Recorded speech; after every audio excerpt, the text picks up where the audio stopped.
अस्सलामुअलैकुम दोस्तों, अज दी मेरी वीडियो आ गंदम दी दिलकश वैरायटी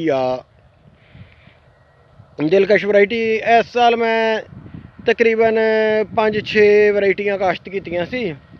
सारियां दे अलग-अलग प्लाट लगाए सी, जेड़ा अंदाज़ा होवे कि केड़ी वैरायटी सब तो अच्छी औसत दिंदी आ। पिछले साल तो अकबर जेह्ड़ी है ये सब तो अच्छी रही सी मेरी।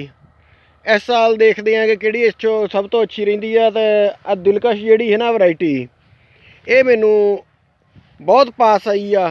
एक तो बूटा बहुत मार दी आ, फोट बहुत कर दी आ, विरली भी होवे तो बिल्कुल जुड़ जाती आ। तो दूसरे नंबर ते इहदा जिहड़ा नाड़ आ तीला इहदा बहुत मोटा हुंदा है। मैं तुहानूं दिखाउणा आ देखो, इहदा माशाअल्लाह नाड़ इहदा जिहदा कहंदे हुंदे ना उंगली वर्गा मोटा है, उंगली वर्गा मोटा नाड़ आ। ते ये डिगदी बहुत घट आ।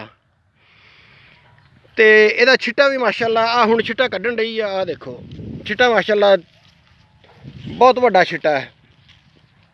देखो ते इंशाअल्लाह अल्लाह दी ज़ात तो उम्मीद आ कि अच्छी निकलूगी। ये पहले साल मैं काश्त कीती आ। देखिए किन्नी औसत दिंदी आ। ते बूर इहदे छिट्टे दे बूर भी बहुत आ देखो, छिट्टे दे बूर भी बहुत आ। देखिए की करदी आ। बाद छिट्टे जेहड़े कुछ पहलों दे कड्ढे आ, मैं तुहानूं दिखालदा। एक तो हुण कड्ढे आ ते एक पहलों दे कड्ढे आ। वो देखो देखो माशाअल्लाह किड्डा वड्डा छिट्टा है, तकरीबन एक गिट्ठ दा छिट्टा है। ते देखो इहदा तीला किद्दां मोटा है माशाअल्लाह। इदा आकड़िया खड़ा भी उम्मीद है ये डिगदी नहीं गी।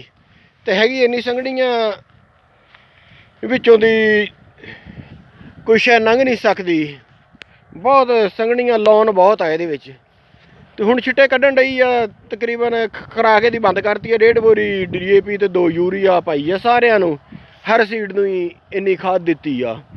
हुण देखिए किहड़ा औसत ज़्यादा दिंदा है।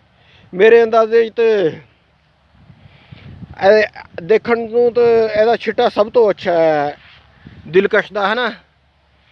तो पिछले साल दिलकश तो अकबर अच्छा रहा सी। इस साल देखते हैं किहड़ा ज़्यादा दिंदा है, औसत एवरेज ज़्यादा दिंदा है। इस तरह दीयां होर वीडियो देखण लई सारे दोस्त मेरे चैनल नूं सबसक्राइब कर लो, नाल घंटी वाले बटन नूं भी नप दिओ। धुंदा सी एक गल दसदा, धुंदा तो बाद जिहड़ी आ धुप्प नहीं ना पई, धुप्प ना पैण दी वजह तो जिन्हां ने खुराक कुछ घट दित्ती है ना, उन्हां दियां कणकां कुछ पीलियां रह गईयां। तो मैं अलहमदुल्ला खुराक पूरी दे दित्ती आ। जिन्हां ने खुराक घट दित्ती वो उत्ते पोटाश वगैरह का स्प्रे कर देण, तो ताकि जिहड़ा ये खराबी ना आवे। तो जेह्ड़ी जरूरत है तो NP पा देन एक बोरी। तो इन्ना इंशाअल्लाह कणक डिगूगी भी ना, तो कद भी ना ज़्यादा करूगी, तो आराम नाल वध के तो फल अच्छा कर लऊगी। इस तरह दीयां होर वीडियो देखण लई सारे दोस्त मेरे चैनल नूं सबसक्राइब कर लो, नाल घंटी वाले बटन नूं भी नप दिओ। जज़ाकुमुल्लाह खैर।